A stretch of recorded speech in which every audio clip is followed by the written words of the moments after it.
लोंधी jewellers, 25 साल का शुद्धता का भरोसा। लोंधी ज्वेलर्स, सीताबड़ी और गोकुलपेट बाजार रोड, नागपुर। केंद्रीय लोक सेवा आयोग परीक्षा में उत्तीर्ण होना सभी का सपना होता है, लेकिन इस सपने को साकार करने के लिए समर्पण भाव से कड़ी मेहनत भी करनी पड़ती है। मंगलवार को जारी यूपीएससी के परिणाम में शहर के भारतीय प्रशासनिक सेवा पूर्व प्रशिक्षण केंद्र के 4 युवाओं ने सफलता हासिल की। उसी में से एक नागपुर के सेमिनरी हिल्स निवासी राहुल आतराम, जो महज 24 साल के हैं और उन्हें दूसरे प्रयास में सफलता हासिल की। आपको बता दें कि राहुल ने आईआईटी खड़गपुर से बीटेक की पढ़ाई की। राहुल आतराम से महाराष्ट्र टीवी 24 के संवाददाता वर्षा गलपांडे ने बातचीत की है। नमस्कार, मैं हूँ वर्षा और महाराष्ट्र टीवी 24 में आज हमारे साथ में एक खास शख्स मौजूद है। यूपीएससी एग्ज़ाम को फाइट करना एक हर किसी का सपना होता है और उसके लिए कड़ी मेहनत भी ज़रूरी होती है। हमारे साथ में आज ऐसे ही एक होनहार छात्र जुड़े हुए हैं जिन्होंने मंगलवार के यूपीएससी का एग्ज़ाम जो है उसके परीक्षा परिणाम घोषित हो चुके हैं, जिनमें 4 लोगों का सिलेक्शन हुआ है उप राजधानी से। उनमें से एक जो छात्र हैं वो हमारे साथ में जुड़े हुए हैं। उनका महाराष्ट्र टीवी 24 की तरफ से उनका हम बहुत बहुत स्वागत करते हैं। सर, आपका सबसे पहले तो महाराष्ट्र टीवी 24 की तरफ से आपको बहुत सारी शुभकामनाएं। जी, सर से जानना चाहेंगे कि उन्होंने किस तरह से यूपीएससी एग्ज़ाम की तैयारी की और आज जो है वो इस पद पर पहुँचे हैं। तो सर, आपसे सबसे पहले जानना चाहेंगे कि आपने किस तरह से इस एग्ज़ाम की प्रिपरेशन की और कब आपकी लाइफ में कैसा टर्निंग पॉइंट, हर किसी की लाइफ में कैसा टर्निंग पॉइंट आता है जब इंसान को लगता है कि हमें एग्ज़ाम फाइट करनी चाहिए कि नहीं। मतलब आपका जैसे बैकग्राउंड आपने बताया कि इनका इंजीनियरिंग का बैकग्राउंड है और जनरली इन्होंने खड़गपुर से अपनी इंजीनियरिंग की पढ़ाई इन्होंने पूरी की है और खड़गपुर से इंजीनियरिंग करने के बाद में लोग जो हैं वो एक अच्छी मल्टीनेशनल कंपनी के साथ में जाना चाहते हैं, एक अच्छे पैकेज के साथ में जाना चाहते हैं। फिर आपको ऐसा कैसे ख्याल आया सर कि आपको जो है लोक सेवा प्रशासन में ही जाना चाहिए? मेरा नाम राहुल आतराम है। मैंने 10वीं तक स्कूलिंग जो है भारतीय कृष्ण विद्यालय नागपुर से की है। फिर 11th और 12th मैंने डॉक्टर अंबेडकर कॉलेज दीक्षा भूमि से की है। फिर मैंने ग्रेजुएशन इलेक्ट्रिकल इंजीनियरिंग में आईआईटी खड़गपुर से किया है। 2021 में मैं ग्रेजुएट हुआ हूँ।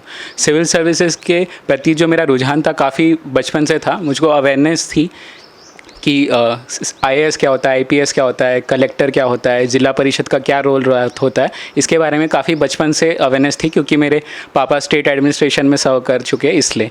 और जब मैं ग्रेजुएशन में था तो मुझको ऐसे लगा कि मुझको ऐसी जॉब या अपॉर्चुनिटी चाहिए जिसके थ्रू जिसमें मैं अपनी सोचने और सीखने की क्षमता को लोगों पे सकारात्मक प्रभाव लाने में करना चाहता हूँ। तो मुझको ऐसा लगा कि सिविल सर्विसेज एक बहुत बढ़िया प्लेटफॉर्म है उसके लिए। तो क्या हम ये सोच सकते हैं कि जैसे कि जो आपके पिता हैं वो खुद एक अधिकारी के पोस्ट में हैं, तो क्या आप अपने पिता को अपना प्रेरणा स्रोत समझते हैं? हाँ, मैं अपने पिताजी को अपना प्रेरणा स्रोत समझता हूँ और मैं अपनी माताजी को भी अपना प्रेरणा स्रोत समझता हूँ। ओके, ये बहुत अच्छी बात है। अदरवाइज़ जो हैं बच्चे जो हैं पढ़ाई के साथ जो है कहीं ना कहीं अपनी खुद को अपना श्रेय और अपनी मेहनत को अपना श्रेय देना चाहते हैं। बट ये सर का बहुत अच्छा विचार है कि उन्होंने अपना इसका पूरा श्रेय अपने पिता को दिया है। सर, आपसे जानना चाहेंगे कि आगे, क्योंकि खड़गपुर आईआईटी से करने के बाद में लोग जो हैं इतना अच्छा खासा पैकेज जो है वहाँ पे लोगों को मिलता है कि आप विदेश में जाकर के एक अच्छी अपनी जॉब अपॉर्चुनिटी ले सकते थे। फिर आपको क्यों ऐसा मतलब महसूस होता है कि यहाँ पे इंडिया में रह करके ही अपने लोक प्रशासन अधिकारी के ही तौर पर अपनी सेवाएं देनी चाहिए? मुझे लगता है कि मुझको जो सेटिस्फैक्शन है लाइफ में वो सिर्फ पैसे कमा के नहीं मिलेंगी। जब तक मैं ग्राउंड में जाके लोगों के बीच में काम नहीं करूँगा तब तक मैं सेटिस्फाइड नहीं रहूँगा अपने काम से। इसलिए मुझको लगा कि मुझको सिविल सर्विसेज करना चाहिए। ये बहुत अच्छी बात है। अदरवाइज़ क्योंकि आईआईटी के जो स्टूडेंट हैं वो चाहते हैं कि लाखों का पैकेज जब उनको ऑफ़र होता है तो वो लाखों के पैकेज को ध्यान में रखते हुए अपने आगे की लग्जरी लाइफ को वो देखते हैं, सुनहरा भविष्य वो देखते हैं। बट सर ने इतनी अच्छी बात इन्होंने कही कि वो यहाँ पर रह करके आम जनता के साथ में अपने कामों को वो करना चाहते हैं और भारत में ही रह करके वो अपने कैरियर की शुरुआत जो है वो करना चाहते हैं लोक प्रशासन सेवक के साथ ही। हमारे साथ में सर के जो है मम्मी पापा भी जुड़े हुए हैं, चलिए उनसे भी बात करते हैं और उनसे भी जानते हैं कि उन्हें कैसा फील हो रहा है। उनके जो बेटे हैं वो उन्होंने यूपीएससी में टॉप किया है। तो सबसे पहले आपको हार्दिक बधाई महाराष्ट्र टीवी 24 की तरफ से। मैडम आपसे जानना चाहेंगे कि आपको कैसा फील हो रहा है कि आपके जो बेटे हैं उनका यूपीएससी में सिलेक्शन हुआ है, क्या कहना चाहेंगे? ठीक, तो मैं यानी मुझे इतनी खुशी महसूस हो रही है कि मैं भी शब्दों में भी क्या कहूँ। मुझे अपने बेटे पर बहुत गर्व महसूस हो रहा है। ये हर माता पिता का सपना होता है कि उनके बेटे जो हैं पढ़ लिख करके एक अच्छे मुकाम पर वो पहुँचें। और हमारे साथ में उनके सर के पिता भी हैं और उनसे भी बात करते हैं कि वो, क्योंकि वो खुद एक अधिकारी हैं, उनको कैसा फील हो रहा है कि जब वो एक अधिकारी के साथ में, खुद एक अधिकारी होकर के एक अधिकारी के साथ में काम करेंगे इन फ्यूचर, यदि उनको कभी मौका मिला अपने बेटे के साथ में काम करने का तो वो उस समय कैसा वो फील करेंगे। सर सबसे पहले आपको महाराष्ट्र टीवी 24 की तरफ से हार्दिक अभिनंदन। Thank you. मुझे बहुत खुशी हुई कि मेरा बेटा आईएएस की यूपीएससी परीक्षा अच्छे रैंक में पास हुआ है। सबसे पहले मैं ये चाहता था कि मैं एक ऑफिसर हूँ। मैं एक तो बहुत देहात से आया हूँ, छोटे गांव से, और मेरे पिताजी की उस टाइम में ट्रांसफ़र थी, छोटे से एक जगह एक स्कूल, एक जगह 2 क्लास, एक जगह 2 क्लास, इस तरह से करके मैं आगे बढ़ा हूँ। लेकिन जब मैं सर्विस में आया हूँ तो मैं सबसे पहले जिला परिषद ज्वाइन किया हूँ। कंटिन्यू में आईएएस ऑफिसर के अंडर में काम किया हूँ।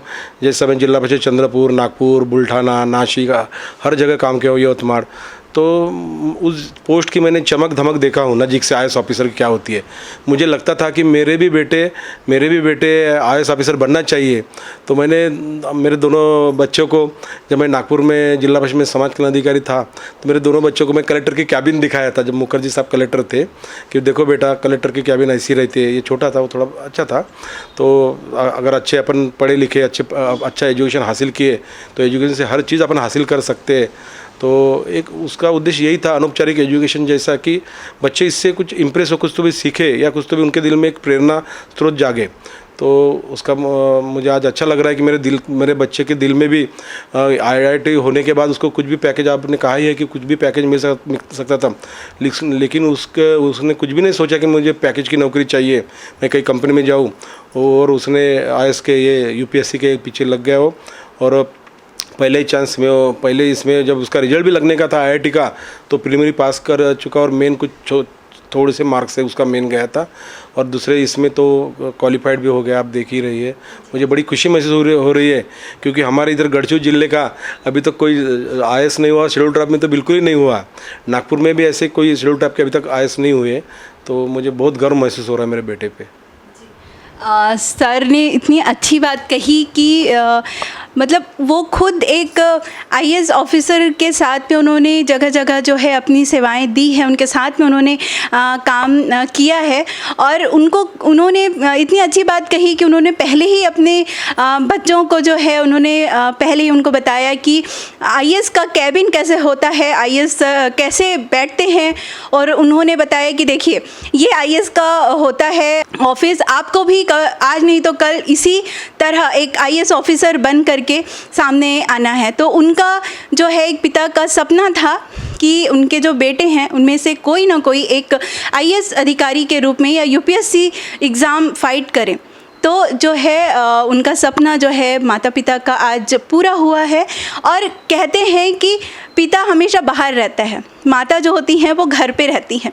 तो ज़्यादा जो है घर के साथ साथ एक गृहिणी घर भी संभालती है, साथ ही साथ उन पे बच्चों को भी एक अच्छी शिक्षा देने का दायित्व, एक बहुत बड़ा दायित्व उनके ऊपर होता है। तो हम सीधे बात करते हैं मैम से और जानते हैं कि उन्होंने एक गृहिणी होने के साथ साथ अपने बच्चों के लिए किस तरह से स्ट्रगल किया। और क्योंकि हर कोई बच्चों से जान लेता है, उनसे पूछ लेता है कि आपने कैसे स्ट्रगल किया, बट उनके पीछे जो है सबसे ज़्यादा मेहनत एक माता पिता की होती है और उसमें सबसे ज़्यादा जो मेहनत होती है वो माँ की होती है। तो चलिए उनसे बात करते हैं और उनसे जानते हैं कि उन्होंने एक गृहिणी होने के साथ साथ जो है अपने बच्चों के लिए किस तरह से सेक्रीफाइस किया।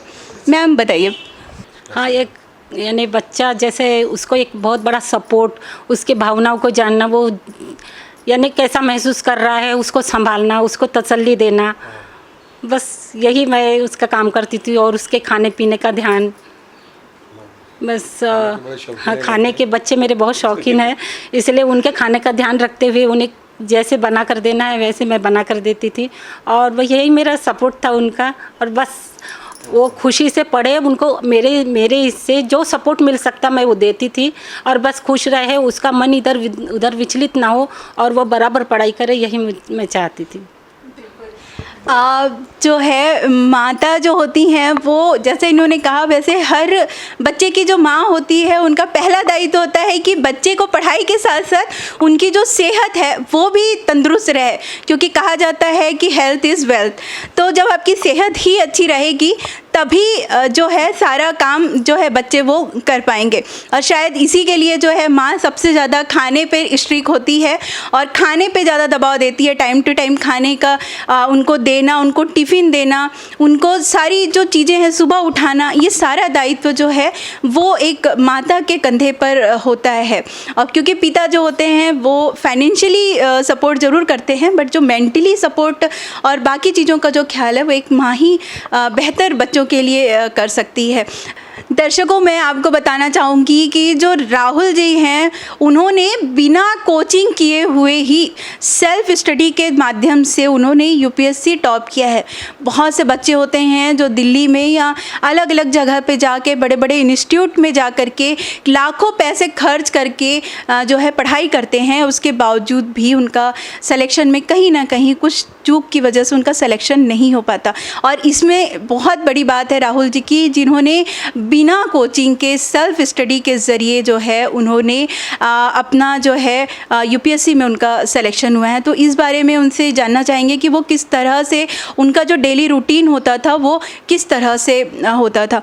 राहुल सर, आपसे जानना चाहेंगे कि आप किस तरह से आपने सेल्फ स्टडी की, आपका जो रूल मतलब सुबह मॉर्निंग से लेकर इवनिंग तक का आपका क्या शेड्यूल होता था? सेल्फ स्टडी करने का डिसीजन मैंने ये खुद ही लिया था, क्योंकि चीज़ों को जो सिलेबस में है पॉइंटर्स, उसको खुद से आप समझने की जब कोशिश करते हैं तो आपको सबसे अच्छा समझ में आता है। इसलिए मैंने सेल्फ स्टडी की थी। और जो पढ़ाई का जो मेरा करने का तरीका था उसमें मैं जो सिलेबस है यूपीएससी का ऑफिशियल, उसको मैंने प्लान कर लिया था कि मैं मंथली वीकली टारगेट्स के फॉर्म में, और मैं उसको पूरा करता था। मैं घंटे का भी कैलकुलेट नहीं करता था, मैं उसमें ज़्यादा ध्यान देता कि मेरा जो भी टारगेट है वो मेरे अचीव हो जाए। जो है राहुल सर ने जैसे बताया, और इस चीज़ों से बहुत से बच्चे होते हैं जिनके पास में पैसे नहीं होते हैं, फिर भी उनका एक सपना होता है कि वो कहीं ना कहीं जो है यूपीएससी एग्ज़ाम जो है वो फाइट कर सके। और ऐसे में जो है राहुल सर की जो बातें हैं, जो भी दर्शक देख रहे होंगे और जिन बच्चों का भी सपना होगा कि वो यूपीएससी एग्ज़ाम फाइट कर सके, ऐसे में राहुल सर की जो बातें हैं, जैसा उन्होंने सेल्फ स्टडी करके यूपीएससी एग्ज़ाम को फाइट किया, तो बहुत से लोग जो हैं सोचते होंगे कि हम बिना कोचिंग के एग्ज़ाम फाइट नहीं कर सकते। उनके लिए एक मिसाल है राहुल सर कि जो सेल्फ स्टडी करके भी बच्चे जो हैं यूपीएससी एग्ज़ाम फाइट कर सकते हैं। इसमें कोई भी चिंता की बात नहीं है, सिवाय मेहनत। सिर्फ आपका लक्ष्य आपका निर्धारित होना चाहिए, और आपको जो है आपकी मेहनत सबसे ज़्यादा इम्पॉर्टेंट होती है कि आप कितने लगन से और मेहनत से अपने लक्ष्य की ओर आगे बढ़ते हैं। राहुल सर से जानना चाहेंगे कि वो जो है आने वाले बच्चों के लिए किस तरह का मैसेज देना चाहेंगे, अपने सेल्फ स्टडी के बारे में थोड़ी सी जानकारी आप देते हुए जो है बच्चों के लिए क्या मैसेज है जो यूपीएससी की एग्ज़ाम के लिए पैसों की तंगी होने की वजह से वो तैयारी नहीं कर पाते हैं, तो ऐसे बच्चों के लिए वो क्या संदेश देना चाहेंगे? अगर किसी बच्चे ने डिसाइड किया कि उसको सिविल सर्विसेज करना है, अगर वो उसके लिए पैशनेट है, तो एक बार डिसाइड होने के बाद अपना 100% देना चाहिए। सिलेबस की जो डिमांड है यूपीएससी को, उसका पूरा करने के लिए 100% अपना हार्डवर्क देना चाहिए, और सेल्फ बिलीफ रखना चाहिए कि हाँ मैं कर सकता हूँ या कर सकती हूँ, जो कि बहुत ज़्यादा ज़रूरी है। पूरा जो प्रोसेस है उसमें खुद पेशेंस बहुत ज़रूरी है, क्योंकि 1 साल एग्ज़ाम चलता है, फिर 3-4 महीने इंटरव्यू चलते हैं। इस बीच में सेल्फ मोटिवेटेड रहना बहुत ज़रूरी है। राहुल सर ने बहुत अच्छी बात कही कि सेल्फ मोटिवेशन के साथ में आप जो है अपनी पढ़ाई करें और अपने लक्ष्य को जो है वो बहुत आसानी से जो है आप पा सकते हैं। तो महाराज टीवी 24 की तरफ से मैं जो है राहुल सर को और उनके पूरे परिवार को जो है हार्दिक अभिनंदन करती हूँ और इनके उज्जवल भविष्य के लिए उन्हें शुभकामनाएं देती हूँ। राहुल को बधाई देने का सिलसिला जारी है। इसी बधाई में एक बधाई जनसेवा गोंडवाना पार्टी के राष्ट्रीय अध्यक्ष औचित्यराम सयाम ने भी राहुल आतराम को अपनी शुभकामनाएं दी। हमारे समाज के यानी आदिवासी समाज के राहुल आतराम जी, जिनके पिताजी एक समाज कल्याण में आयुक्त थे, उनके घर में से एक हीरा चमक के हमारे आदिवासी समाज में निकला है, जिसका नाम है राहुल। राहुल हमारे लिए गर्व की बात है। राहुल जैसे बच्चे हमारे समाज में पैदा होना बहुत ज़रूरी है। इतना मेहनत के बाद, यानी जिन्होंने ट्यूशन भी नहीं लगाया और अपनी कड़ी मेहनत के साथ इस मुकाम पर पहुँचे, इससे हमें ऐसा लगता है कि आने वाली पीढ़ी राहुल जी का आदर्श लेके पूरे समाज में इस तरह के सुशिक्षित लड़के तैयार हो जाएंगे और समाज प्रगति की ओर जाएगा। इस पद पर आने के लिए उन्होंने जो कष्ट सहे, जो स्टडी की है, जो अभ्यास किया है, वो काबिल तारीफ़ है। पूरे समाज के ऊपर गर्व है। हम पूरे समाज की ओर से एक आदर्श इस समाज को मिला है, ये कहते हुए उन्हें बहुत बहुत बधाई देते हैं और आगे भविष्य के लिए शुभकामनाएं चिंतित करते हैं। धन्यवाद। महाराष्ट्र टीवी 24 के लिए कैमरा पर्सन कुणाल पानुरकर के साथ वर्षा गलपांडे, Nagpur. Aspire International School, Nagpur has been dreaming with aspiration since its inception, and we are marching forward with a big bang in our ventures. Our school has all the amenities for sports, laboratory for languages, maths, science and IT lab, playway methods, engaging activities and moral values are the basis of our procedure. Value-based teaching in incorporation of morals are the gist of our curriculum.